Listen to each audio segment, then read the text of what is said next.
17 national championships, 38 years at Stanford. It's probably an unmatched record in any of the sports.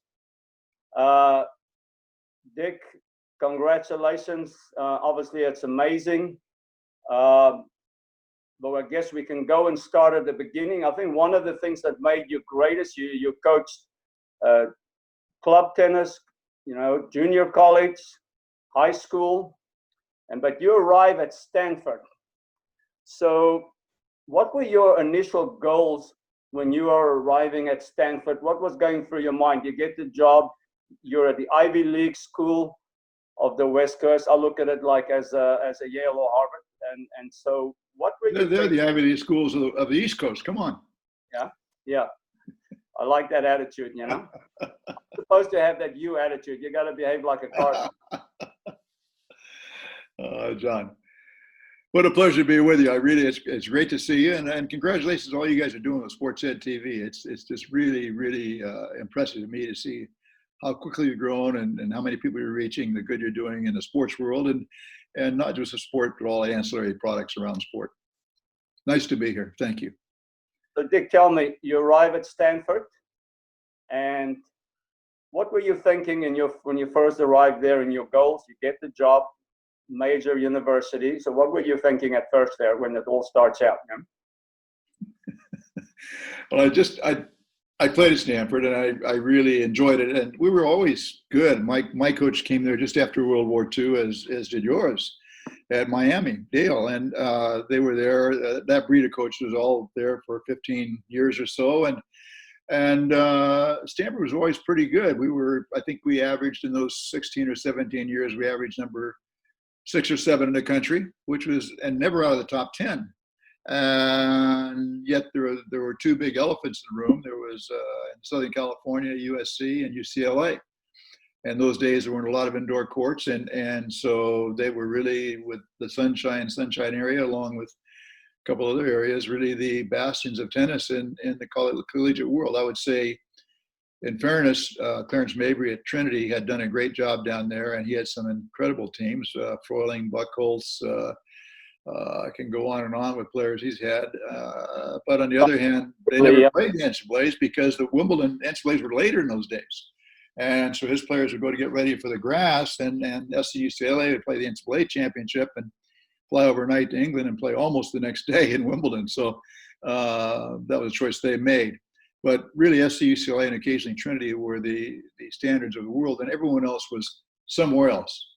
Top two, that was the standard. So what you're saying is, I arrive at Stanford, you've been good, and so you would love to win a national championship, So let me ask you this question, so what was your philosophy? Okay, so you've been good, you've been there. So what was your philosophy in terms of before you won that national championship? What were you thinking, and how were you coaching, and what were the key things that you were talking to your players about?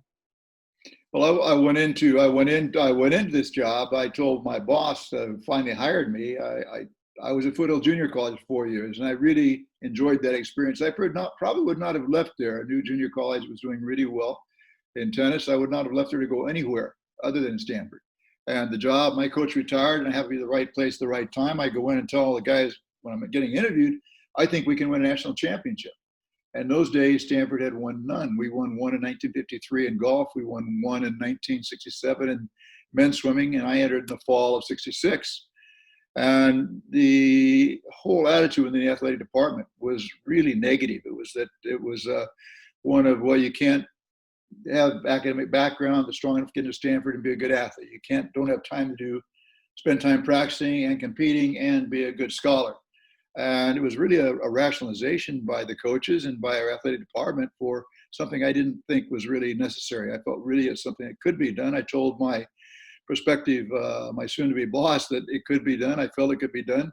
And then I made the mistake of telling my first team that I inherited, because I missed that recruiting season, that I felt we could do it too. And they looked at me like I was crazy, and looked at each other and just said, "Coach, it's never, ever going to happen here at Stanford." And in those days, there was no pro tennis, no open tennis per se. So the guys would come out and be certainly student first by far, and come out on nice days for a couple hours, would hit around and take their shirts off and get a suntan, and that was it. And I really made a mistake starting out, John, of setting a goal that was so high that my team couldn't relate to it. And so you set that goal too high. So how did you adjust to that goal that was too high? Well, it was interesting because I didn't realize at first that it was too high, and then I realized that these guys, I had to get better players. I don't care how good a coach you are, if you don't have players with talent, you're not gonna do very well. And so my job was to get better players, and that takes a while, and gradually built that up. We hosted the National Junior Training Camp at Stanford, U.S. Davis Cup camp, in 69, 70, 71 or thereabouts. And the USTA paid every top player, the top 20 18-year-olds and the top 10 10-year-olds, paid their way to Stanford for a week and a half, 10 days of training. And my good friend Barry McKay was the on-site coach. They had a traveling coach for the team for the summer, who was also a friend of mine. And we hosted the camp really, really well, did a great job of it. And all of a sudden, people got to know me a little bit. I was no name because I didn't play on the circuit. There was no circuit. And I was a little bit of reputation locally and nothing beyond that. So this gave me an entree to meet some players and let them get to know Stanford a little bit and the area a little bit. And that was each year. And each year our players got a little stronger, and we started to get pretty good by 1972. We had never been out of the top 10 since World War II. In my first year with this bold claim, we can win a national championship, we finished, I think it was 16th in the country. My next year, we were 33rd in the country. I don't know many schools even played tennis, John. And then my third year, we won 9 matches and lost 12. But in that year, freshmen were eligible to play for NCAA competition. Our conference said they couldn't play in dual matches. They couldn't play during the season. But for the NCAAs, the NCAA rules were predominant. So I took 4 freshmen. In those days, you only took 4 singles players, 2 doubles teams. They could be the same people to the national championship. I took 4 people, all freshmen, to the national championship, and we placed 8th. I didn't take my upperclassmen. And that was a start. And the next year, Roscoe Tanner came in, and we were on our way. So it was not easy starting out. And we got the first championship in which year? You won it in 1973.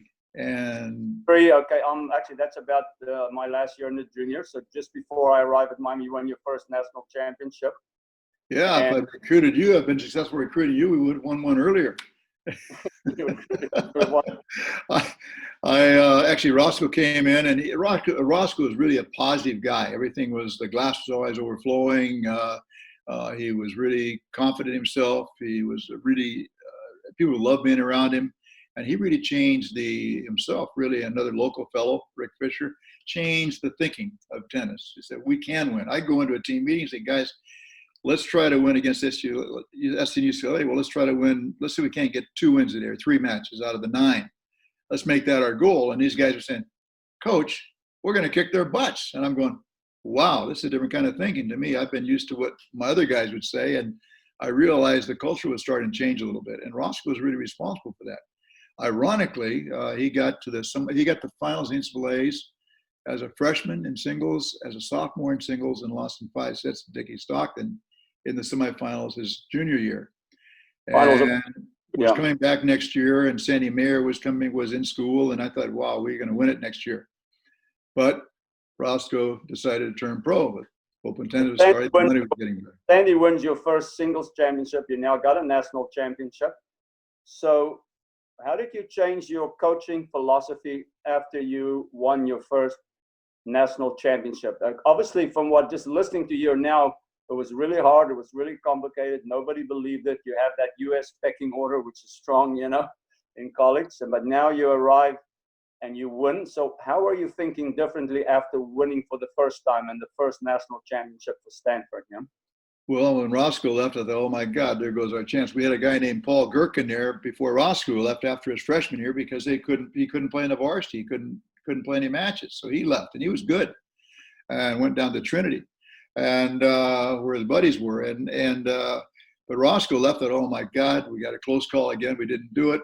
never going to happen. And then Sandy wins a thing, and a guy named Rick Fisher's in the NCAA's finals on clay, Palo Alto player, local player. And I thought I'd died and gone to heaven. But I made a mistake, John, because at those days, everything was so all important. I would say things like, guys, if we win this match, we have to win this match, because if we do, we're going to be able to do this, we're qualified for this, and then we can do this, and we're going to do this. And, you know, I put so much pressure on the guys, I wasn't a very good coach. My ego was really getting in my way of trying to get this thing, trying so hard to get this job done, what I thought we could do, that so it really slowed us down. So you say your ego, you're trying too hard, you're pushing too hard, right? Exactly right. And we won our first one. I thought, God, I died and gone to heaven. I didn't care if we ever won another one. And then, who knows, the next year we're doing pretty well. And we get to the very end of the season, and Sandy leaves the team. There was a little love triangle on our team, and Sandy just wasn't comfortable. And Sandy left the team right after our conference championship. Pat Dupre, was a former national junior champion and great player, hurt his wrist in that championship, which is the last competition before the NCAAs. And so my top two players couldn't go. And I go, oh, geez, I'm glad we won the one last year, because we're sure not going to win it this year. In those days, you only took 4 players. Well, my 4 players, John Whitlinger, who was number 3 before that time, won the championship over a guy who's number 6, Chico Hagee. And Jimmy Delaney had a great tournament. We went up no enough points to win that tournament in '74. So we won that NCAA, so I probably was a point away from ending that champs, because we had 2 match points against Whitlinger and Delaney in the quarterfinals. Well, and we lost that match. Thank you, John. I'm going to buy tonight for you. You're going to have to find me something match point, right? But it's one of those things where, you know, we had a makeup team, and they came through anyway. And I said, wow, you know, and I think it just, after that first one, I was a better coach, because I didn't put so much pressure on our guys. And in terms of results, I started thinking a lot more in terms of improvement. And that made me a much, much better coach. Plus, I was getting better. I was learning more each year what these guys needed, what they required. Yeah. So that's great. Whitlinger comes in, wins the singles and doubles for you. Also your follow-up coach. But coach, so now you're winning. You had this battle to win. Now you realize you're making mistakes, and now you win. And so how would you define winning in tennis? Because that's a very interesting subject. So how would you define winning, and how would you coach winning in tennis? I think the first thing, I equate winning and success. You win in your job, you win in, you know, I think winning and being successful are almost synonymous. And I think the problem is when we go to school in kindergarten or first grade, we bring home a paper. And the paper has 10 words on it, CAT, DOG, and we happen to get them all right. And so we're kind of proud and going to show our parents, because it has a gold star on top of that page. It's got a big smiley face the teacher put there. And the teacher wrote, perfect, exclamation mark. And right away in our minds, we get the fact that to be successful, or win if you wish, winning by acing the test, we have to be perfect. And it carries over in a practice court and everything else. We miss a shot, we're shaking our heads, saying, oh, I suck, I'm terrible. We equate success with perfection. And that's a tremendous mistake to make. You look at the top hitter in baseball, he fails to get hit 2/3 of the time. You look at the top quarterback in football, he fails to complete a pass 1/3 of the time. No one shot an 18 in golf in 18 holes.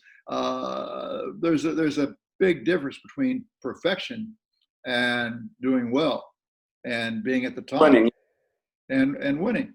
And so I think I didn't really, when I learned to stop stressing winning and to start stressing improvement, then I became a much, much better coach. And I think the problem is that in tennis, it's so hard to measure improvement. You know, John, we get in a situation that we're playing on a team, say a college team or a high school team or a club team, and we're number 3. And we say, well, I'm really improving. This guy ahead of me is going to be graduating next year. Next year, I'm going to be number 1 or 2. I'm really getting better. Or I'm playing really well, I think. The coach tells me, he just gets through telling me, Dick, you're playing great. I really like how you're coming along. Looks at me and I say, Well, by the way, tomorrow, instead of playing 4, I'm going to play at 6. And you go, how can I be improving? In other words, I'm measuring my improvement by false standards, where I play on the team, whether I beat a guy who all of a sudden had a good growth spurt and got a little better all of a sudden, and I think I suck because I lose to him for the first time, where I might still be improving. It's not like swimming, where if you can never win a race, but you can always better your time. Track and field, most of the events the same way. You can better your jump, your That's time. a great point, Coach. I mean, that's a really amazing philosophy that you got to measure yourself in a different way. And boy, I'm not going to be able to get rid of this, but I guess it's there for the moment. So I can't remember who it was, but I'm pretty vocal in practice and in matches, frankly. And one of my players about 4 courts away from me, and it happened to be we're playing sets in that particular day. I don't usually play sets in practice, but this day we were. And I think it might have been John McEnroe or Martin Blackman, one of the two. And they ran over and hit a ball on the bottom of the net. And I'm hollering out, hey, Mac or Martin, whoever it was. I said, that's exactly what I want. And they just stopped, hands on the hip. He looked up at me. Coach, what are you talking about? That was set point. The ball went in the bottom of the net. I said, yeah, but your preparation for that shot, you got your shoulders around, you got set up for that ball, so much better. So to try to find a part of a stroke, a part of something you're doing, and as a coach emphasizing that and get them to realize they're doing that part of it better, the result will come, is really, really critical. And it's like anything else, you want to feel good about yourself. That's brilliant. You got to feel good about yourself. And you got to make sure that you measure winning in the right way. And if you got to also obviously learn by losing. So let me ask you the next big question. With 17 national titles, you are the king of the team format. So what is your philosophy on what I would call the ideal team? Or is there such a thing as the ideal team? Yeah.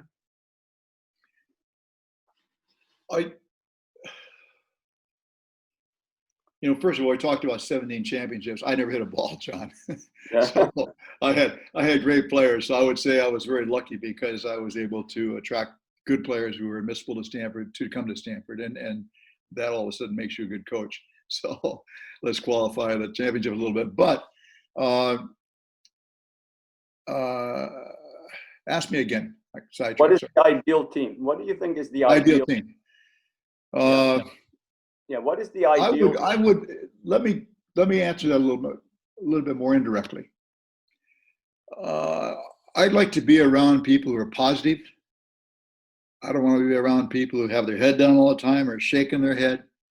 I want to be around people who are quick to smile, who are happy, who can spread that smiling, the sunshine of that smile to other people. I like people who are up, they walk tall, they're proud of themselves, they look proud of themselves and who they are. I like people who are good with other people, good to other people. And my ideal team would be composed of people like this: positive, up, no excuses, no alibis, no procrastination. I hate them. I love Nike's slogan: just do it, John. Just do it. Don't talk about it. Your racket talks. So those people would comprise my ideal team. Now, the other part of that ideal team, especially in a sport like tennis, which becomes a team sport in college, and a very competitive sport because you're dealing with egos and who's playing what. Another very important part is that these players have respect for each other and don't let their feelings of where they think they should be playing in the lineup get in the way.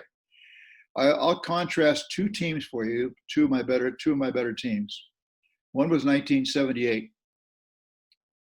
And that team was comprised of John McEnroe, who had just gotten to the semifinals of Wimbledon, Matt Mitchell, who was from Northern California, Palo Alto, next door to Stanford, and who won the NCAAs the year before, and Bill Mays, a very good player, a year older than Matt, or younger, a year older, I think.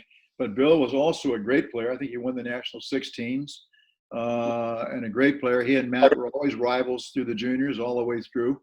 Then another player who finished 12 in the college rankings that year, Perry Wright. And that was really, really a good team. A guy named Johnny Rass was playing number 5, and for number 6, Competing were soon-to-be top 100 player in the world, Lloyd Bourne, Peter Renner from LA, Peter Renner from New York, who was 38 or 39 in the world, and another fellow named Jim Hodges. These three guys, freshmen, competing for the number 6 spot.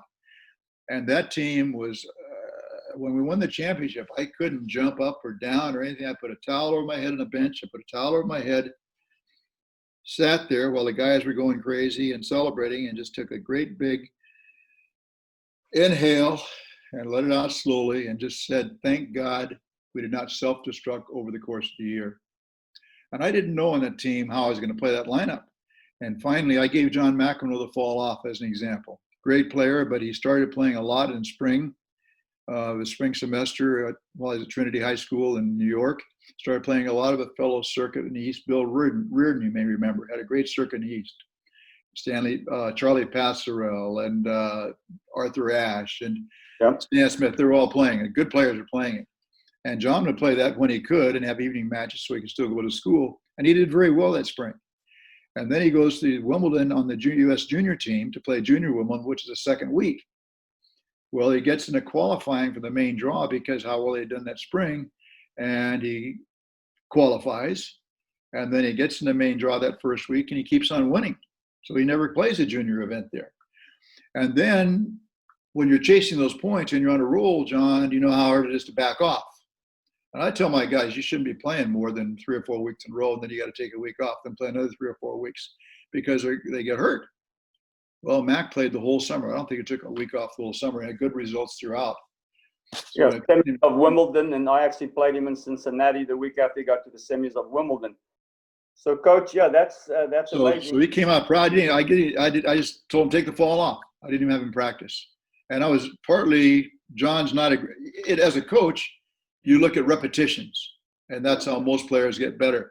But John rarely hit the ball the same way. He's one of those guys that's so talented, he'd almost invent the shot as he hit it. And to have him hit a practice of repetition would drive him crazy. In that sense, he wasn't a good practice player. And by giving the fall off, you got to avoid that. And then he came out in just January, and I had to pick a lineup. So what am I going to do? We have the indoors coming up middle of February. I wait till the very last minute. And I say, okay, guys, Billy, Matt, and John, you guys are going to play each other. That's going to be a round robin. And they play each other, and you know what's going to happen. They're going to have 1-1, 1-1, and 1-1, and right back where I started, and I got to make the hard choice. Well, Mac beat the other two fellows in 3 sets, and then Bill Mays beat Matt Mitchell in 3 sets, so Matt's number 3. Perry Wright's a great player. I have to give Perry a chance whoever finished 3. He beats Matt Mitchell, who was kind of semi in the tank. Disappointed he lost the other 2 matches. And so Matt starts at number 4 in that team. And that team was really good. Have an NCAA winner starting at number 4. At number 4. And he played there. He ended up number 3, but he played 4 most of the season. And that team was a volatile team, very strong personalities, but they had a very good feeling of team. First thing I noticed about John McEnroe, we were playing indoors, and if his match was done before someone else's, he'd be on the court to console the guy if he lost before I get out of my seat and go down to the court myself, or to congratulate a teammate when the guy won, be the first guy there to do that. Became obviously a great team player. And this team is still very close today. It was amazing, but it could have self-destructed like that. My ideal team now, if you fast forward 20 years to 1998, was a team with 4 guys who could play number 1 once again. Paul Goldstein, who was a great player, soon to be top 60 in the world in singles, our coach now at Stanford. Another player named Ryan Walters, who won the All-American tournament the year before, and the Bryan twins. Bobby had won the Kalamazoo. Mike was a great player. Who's going to play, again, when you go to the indoors, who's going to play 1? So I sit them down in a court. I say, guys, and these guys had a lot of respect for each other. 5 and 6 for Jeff Abrams, who had won several age group championships as a junior, and also Alex Kim, who later on won the NCAA championships. I sit them down and say, guys, what do you want to do? You want to play each other? You want to make a decision? What do you want? No, coach, you make the decision. So I went home that night, and I decided we had 24 matches on our schedule. So I came back the next day with a plan. I said, guys, here's our schedule, 24 matches. And I'm going to tell you right now, You're going to play 1, 2, 3, and 4, an equal number of times during the year. 6 times at 1, 6 times at 4, and so on.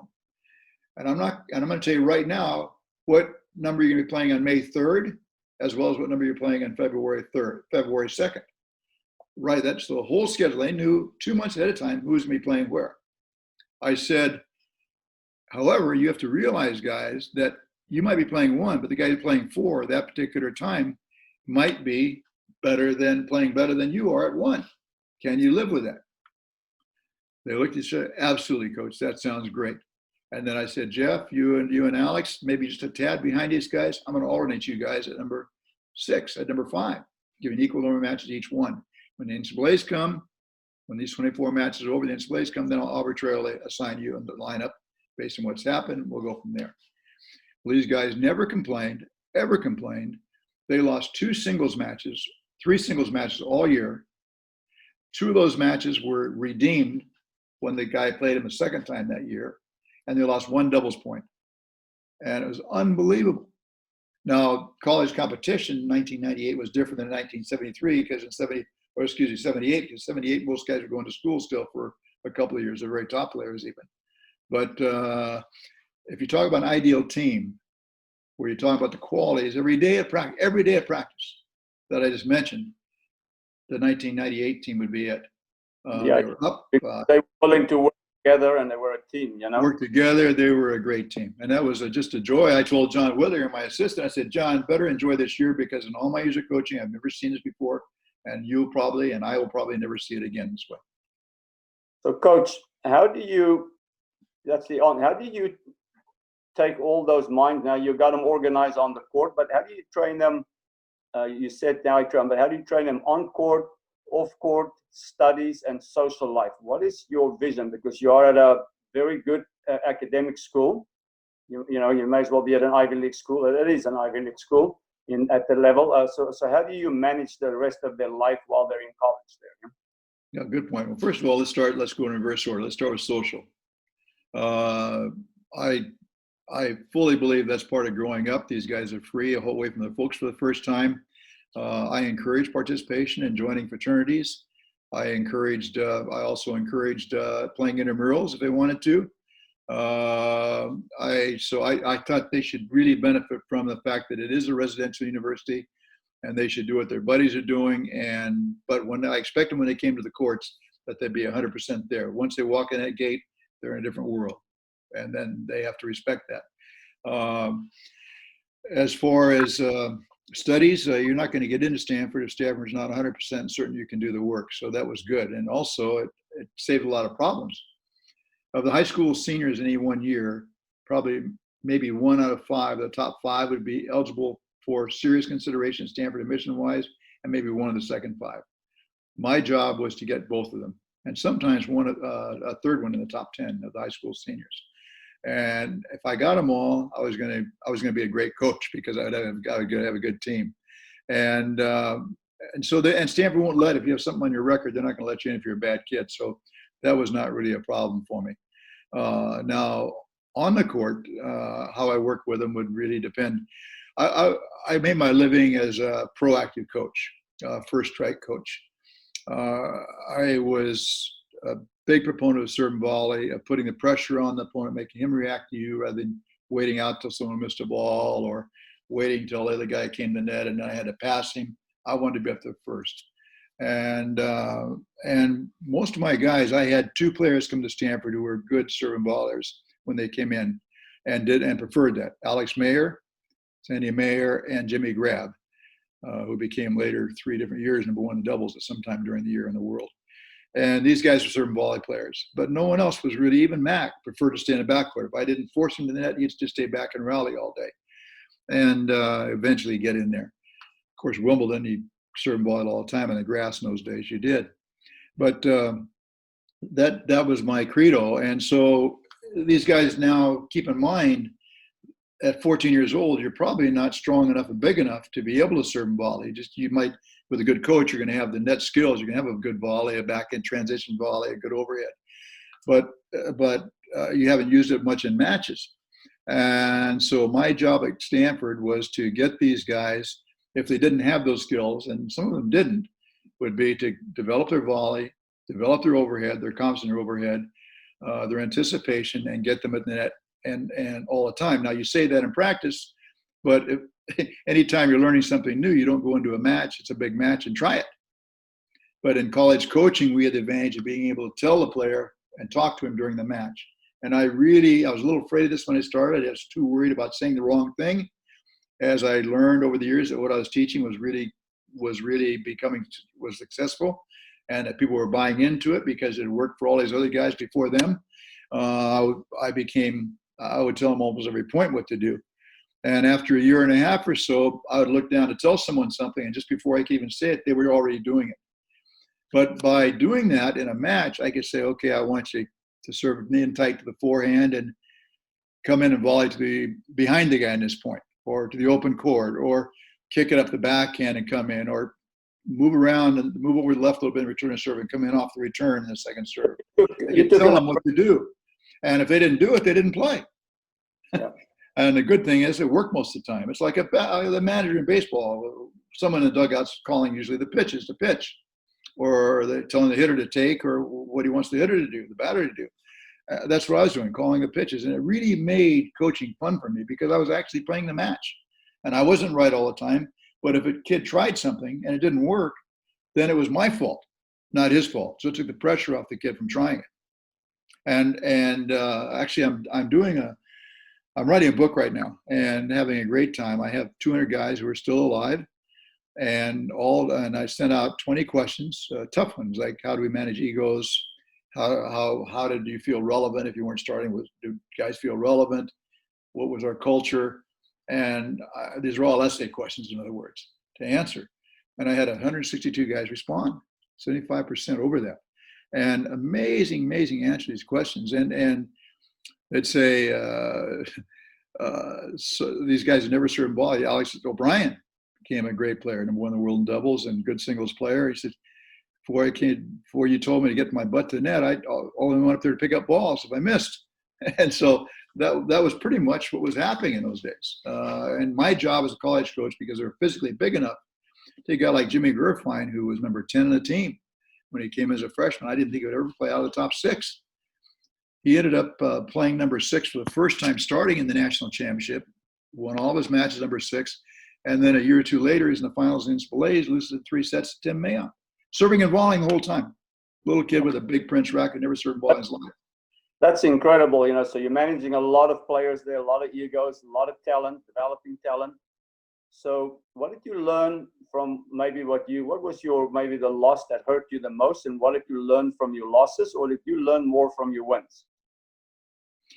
I think, John, I think I learned that a loss is not the end of the world. There's only one loss that counts, and there's only one win that counts. And that's the last match you play of the year. And everything we did, including the losses that we had during the year, we had plenty during the year.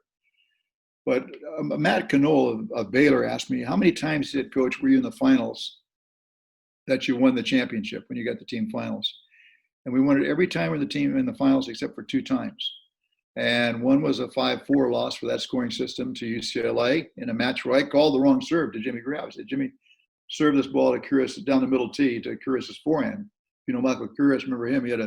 He would break when he had his forehand. And so I lost that match for us. It was 5-all in the 3rd set, and I lost that match for us. Then another one was a different scoring system, and we lost 4-3 to USC. But essentially, every time we got the finals, we basically won it.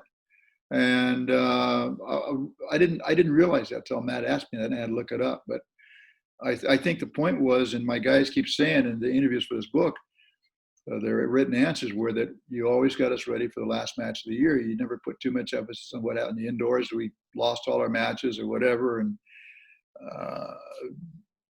Mike Bryan says, and he said, when I went to indoors, I lost every match I played in singles and doubles, and in one match. Yeah. So, Coach, but when I came off the court, I expected I was going to get castigated. And you put your arm around me. You said, Coach, you said, Mike, we're going to work on this, and by the end you're going to be great. And he said, no, and he never lost another match the rest of the year. So I think getting out of the moment, a bad match or a bad practice or whatever, and I didn't. A guy has bad practice, girlfriend broke up, didn't do well on a test, just tired because he's out partying. I don't care. but get out of here. Come back tomorrow when you're fresh and more ready. If you miss a day of practice, the world's not going to end. And we never started practice before 2:30, and we stopped right at 5. And that was it. And then for our strength, later on, we had a strength coach and we had a conditioning coach later on. We didn't at first. I was it. When we had those guys, if they took my team more than a half hour, I'd say, you got to do better. You got to get them out of here in 30 minutes. I don't want anyone out in ball and tennis more than 3 hours. And we never practiced on the weekend except during spring break weekend. And we practiced the weekend before we went to NCAAs. And other than that, we never practiced on the weekend. So that they could play, but no formal practice ever. And they were so fresh. You managed some great teams and some great perfection there and everything, and a little bit more on the fun side here. You know, you had the 3 big lefties, Tanner, probably Olsenstein, that also won a lot of matches for you, and you had McEnroe. How did you manage your lefties? You know. I understand left-handed. Well, first of all, they're all, and that's also a different mindset, right? They're all very, very different people. It's not whether left-handed or right-handed. Roscoe had a great first serve, and Raul Ramirez would kind of wait till he got tired or got a little tight, missed a few first serves. He wouldn't care how many times Roscoe missed the first serve, how many times Roscoe aced him. He'd wait till Roscoe got a little tight, a little tired, the toss got a little too low, and he had to serve second serves. And then he'd take advantage of that and break serve and win the match. So Roscoe's volley had a reputation of being a great volleyer, and he was a very good volleyer. But most of that is because his first serve set him up for a good volley. So as he will tell you, we spent a lot of time working having him just serve volley off a second serve, make a second serve better. Make it a second serve. That was a first serve, yeah. Now and Mac was different. He was. I had just reminded me that I didn't understand how he played. It was so different, and just beautiful touch, beautiful feel, and so I want him just to firm up in his volley a little bit and keep attacking all the time, and which he did, and he could do that before. He just was like to stay back and rally, frankly. And then Jeff Saldenstein was a little kid when I don't think he shaved till the second or third year of college, and all of a sudden he grew. And as he got bigger, his serve got better, and Mac had more of a sneaky serve. Roscoe just had a big bomb, and a ball came so fast, it threw up, boom, it was on him before it even got up in the air. And Jeff had a little more, I guess you'd say, a commonplace serve. It was nothing sneaky about it, nothing, but it was really turned into be a really good serve, and he was able to really do a lot with it. He worked really hard to develop that, and he was able to do that as he got his growth. Oh, so yeah, those are some interesting guys there, you know. So are you more of what type of a strategy guy are? We talked a little bit about strategy. Are you more a pattern guy, or what is your thing about playing points or the structure of points? You know, do you like patterns, or you like to leave things a little bit more open? No, not really. I really wanted the guys at the net, first strike tennis, and it just, and they didn't want to go. And I'd ask them, every team knew what I was going to do, and I'd holler 3 courts away, David, get your butt into this one, or whatever, and they knew it was going to happen on a return or whatever, on a second serve, and that puts pressure on the opponent. But a lot of guys in this book thing, they came out and said, in retrospect, I think that's one reason we didn't get tight. We didn't have time to think about it. We would force the action, we would get in on it, and we would dictate play. And sure, we might get past, and you're going to be a little naked at net. You know, you're going to get past some, but the pressure's on the other guy to make the shot. And that, in fact, took a little pressure off us, because the pressure all of a sudden was on the other guy. And then my tactical part of the coaching will be, well, if he's going to go to the net, I have to help him figure out a way to get him up there so it'll be most effective. And then they talk about what kind of serve you're going to use. You're going to spin it up, you're going to slice it out wide, you're going to serve into the body, and then where are you going to volley? The guy's really fast. I'm not going to volley the open court. I'm going to go more behind him or just down the middle. I've had guys where I served every ball in the body and played every point down the middle, including first volleys, including the returns they would come in on. off of. And so that's where I can help them think the process and how to use their So, serve. so Coach, like tennis, developing a plan of how to go to the net. You know, my next question was, do you like for them to play instinctively? But for what you're saying is, at this point, you were calling the plays for them as much as you can on the big points, and that's what you were doing, more like a baseball. Absolutely. And it's spoiled watching tennis for me, John, because I can't watch tennis on TV. To me, it's too boring now because I'm so used to playing the match with the guys. You're actually playing the match. You're winning or losing a match in large respect when this happens. But I think it built a confidence in my guys. I think really paid off toward the end of the year. Coach, it's now, so you win your last championship. I guess you remember what year you won that championship? 2000. 2000, and now you're with the part of the athletic program, assistant athletic director or athletic director? Actually, I was director of tennis. Director of tennis, okay. Yeah. And so I became. To brain stimulation. Tell us a little bit about that, why you're excited about that, because that's another feature part of tennis. It's a lot to learn from that. From a director of tennis? No, I'm talking about you now from director of tennis. You're also now working in your off time on. Yeah. The brain stimulation. First of all, director of tennis for me, when I retired, I told myself, come back to that question. Let me transition a little bit here. I told myself that I was going to coach for 40 years. This is my last 10 years of coaching. I coached 40 years or until one guy went 4 years where I got a championship ring. And we had for 34 years, everyone had at least one championship ring. And then 2000, we won in 2000. And so 6 more years, then I reached my 40-year plateau. Well, in 2001, we had a great team. Alex Kim was defending national championship. Everyone was back. And then in the quarterfinals in his place, he gets cramped so bad. They gave him so much intravenous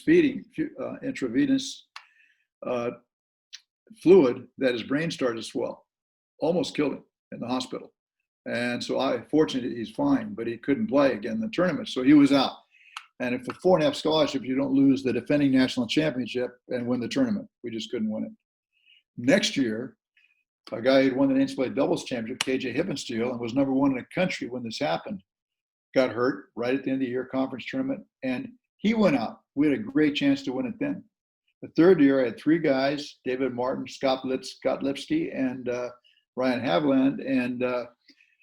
And one of the guys, Ryan, didn't like what he was going to apply on the lineup. He said, "If you move me, coach, I'm gonna stop. I'm gonna quit." So I'm going to give these other guys a chance to get a chance to play number 1 also. And he left the team, and we had a chance to win it then. So we had 3 more years.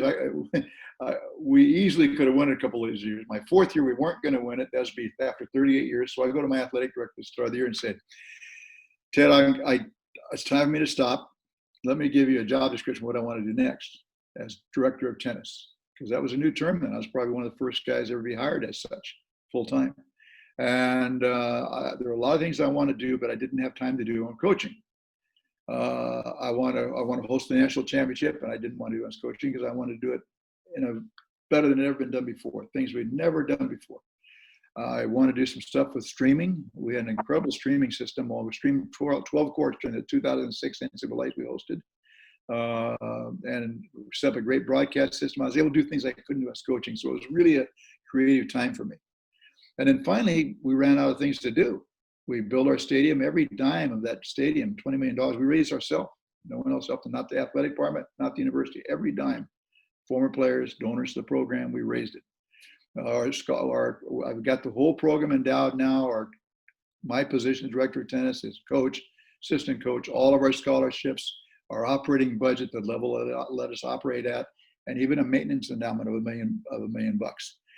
And so I'd done about all I could do. So then I retired, and then they told me if you retire and are emeritus, you can't get an office. So I'm looking for an office. Well, a buddy of mine had an office building downtown. He said, "Why don't you go downtown? I got a space down there." And I said, "Yeah, okay," because I don't want to sit around the house all day.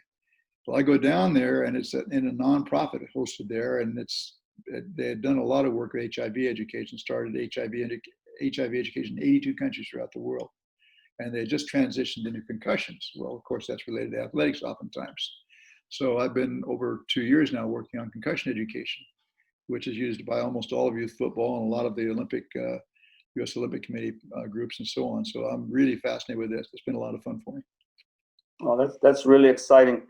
Dick, I'm really excited to have been able to ask you all these questions. Honored to be, on this with you. In a few conversations I've had with you through the years, I've always learned a lot from you. So I'm grateful for those times too. And we have Sati. Sati, we have a surprise for Dick. Is it about that time, or are we a little bit early? It's about that time, yeah. So I've been talking too loud. I'm sorry. Too long. No, we got a surprise for you. Oh my God, Jeannie. How are you? Hey, my gosh, good to see you. You're like a young kid for crying out loud. As usual, you look better than I do. So that'll be the day.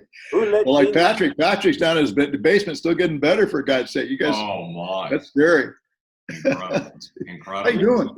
You got the team assembled. Everyone's doing okay. I mean, relatively here in New York between the plague and now the riots, but it seems like the disaster of the day. I got to tell you, John, you're asking about lineups. This is how much Coach knows. So Jeannie becomes number 4 in the world. It's highest, other than Mac, the highest ranking player I've ever had. So Jeannie comes in his freshman year, and his dad's got him changed from a two-handed backhand, trying to one-handed backhand. He's got a really nice chip one-handed backhand, but he was great with the lob, but he could put it at your feet in his return. It was horrific, Coach. You can say it. But anyway, I'm thinking, Gene, and we were loaded in those days. You remember those teams? I mean, they were incredible. They beat anyone's Davis. So Dick, let me tell you a crazy story. So John McEnroe comes to a recruiting trip. It's funny that we have Jeannie on here, because I know Jeannie from the Orange Bowl, and I'm thinking, okay, this guy is seriously good, right? And I said to McEnroe in his recruiting trip to Miami, I said, listen, John, I'm leaving. You can play number 1. Now, who knew? Because you said he was the worst practice player. And he played a practice match against a 35-year-old guy and lost 6-2. And I said, this guy might be the worst practice player I've ever seen. I said, listen, I'm leaving. But if you go to Stanford, Jeannie was playing 4 and 5, if I remember correctly. You may not make that team. That was my advice to Well, John. I'll tell you, but this is how much Coach knows. This is how much Coach knows. I mean, Jeannie, yeah, he was 4 or 5 right in there. And here's a guy that's 4 in the world. A few years later, when he gets away from me. Doubles, by the way, Dick. He was 1 in the world in doubles and 4 in singles, I was just talking to Jeannie. I was talking about yesterday. I said, maybe Ponce Segura, but it was really close. Whoever had the best two-handed forehand I've ever seen in my life. Yeah, well, there weren't a lot of them, and Segura was the template.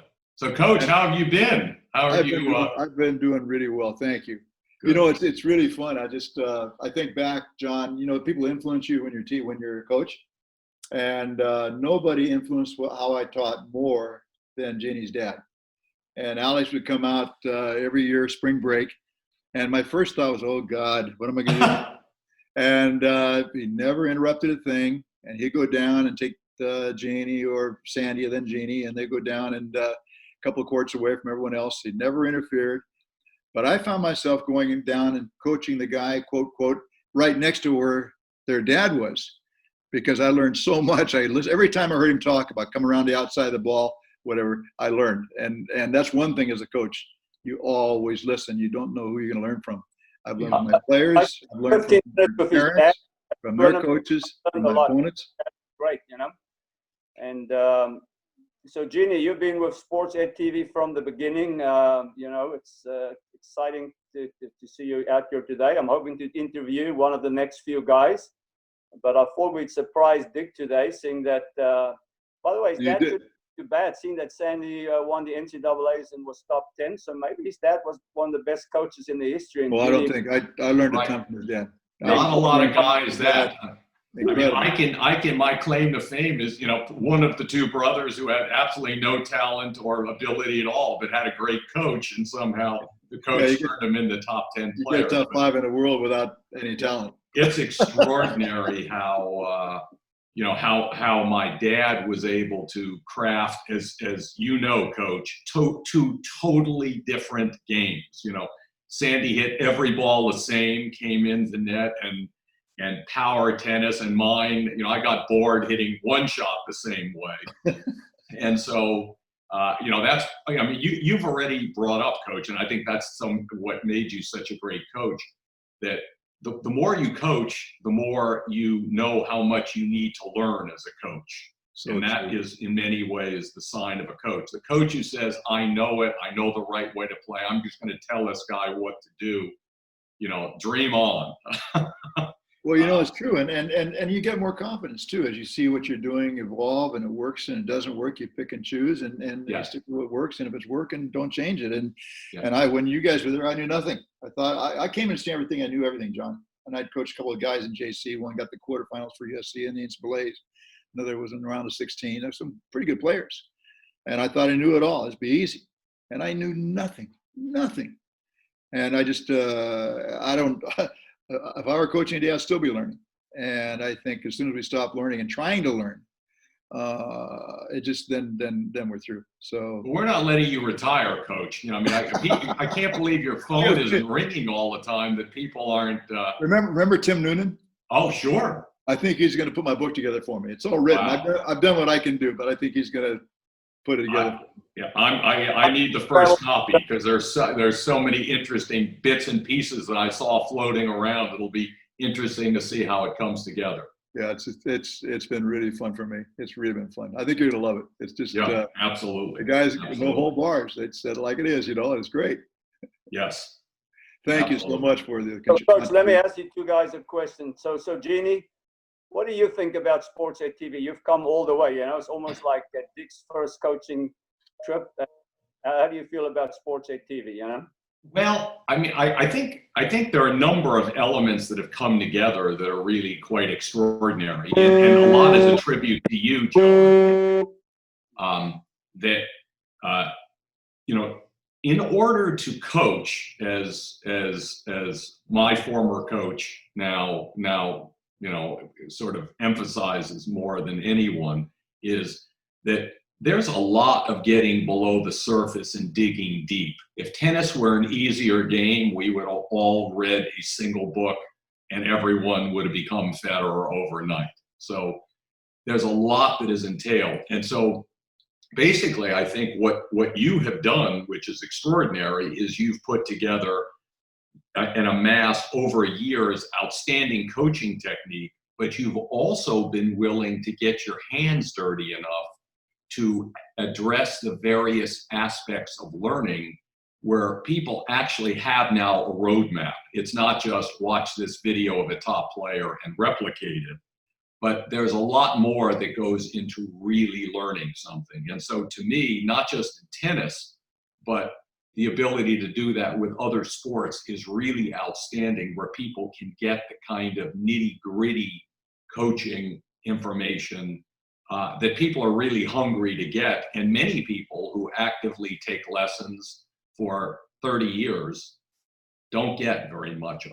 And so I'm hopeful that people will really not just see it, but make use of it, and now use it not just as a means of learning themselves, but learning with their coaches, and have it be a template for a new way of understanding sports learning across the board. That's very nice of you, Jeannie. And Coach, I look up to both of you guys, got a lot of respect for them. And what is your feeling, because you got introduced to Sportsnet TV recently?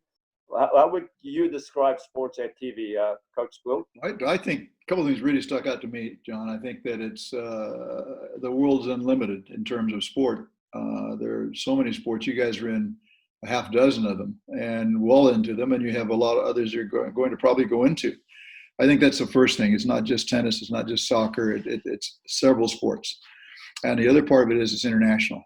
And that's, you're taking advantage of technology we have today, and as no one else ever has in the sports world. And I think that's your contributions, John, on Sportsnet TV are going to be mammoth. So Jeannie, so he says, why don't you come down to Florida and come out on the court? And so you don't want a 99-year-old guy hopping around the freaking court, do you? Come on, we got to go down and play some doubles. Although as a New Yorker, I'd have to quarantine for 14 days before they actually let me come out of my room. But I would travel anywhere for that doubles match. Absolutely. We'll have to play a match. I've never played with Coach Gould, you know. Yeah. Nobody has.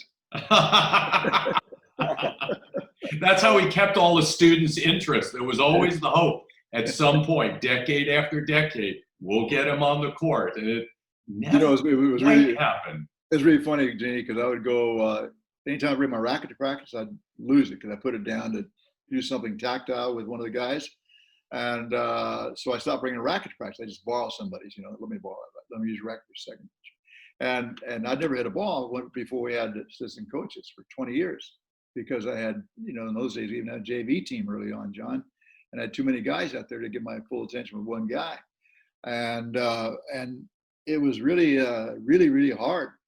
And so it just became, I wouldn't hit a ball. Then all of a sudden I go out and I could still hit. I was hitting some, but not when the guys were around, you know, they were practice during time, and I could hit the ball, you know, and I could see guys looking at each other. Good God, he can hit a ball, you know. Hit the ball, yeah. As long as I didn't have to serve a second serve, I was okay. Right.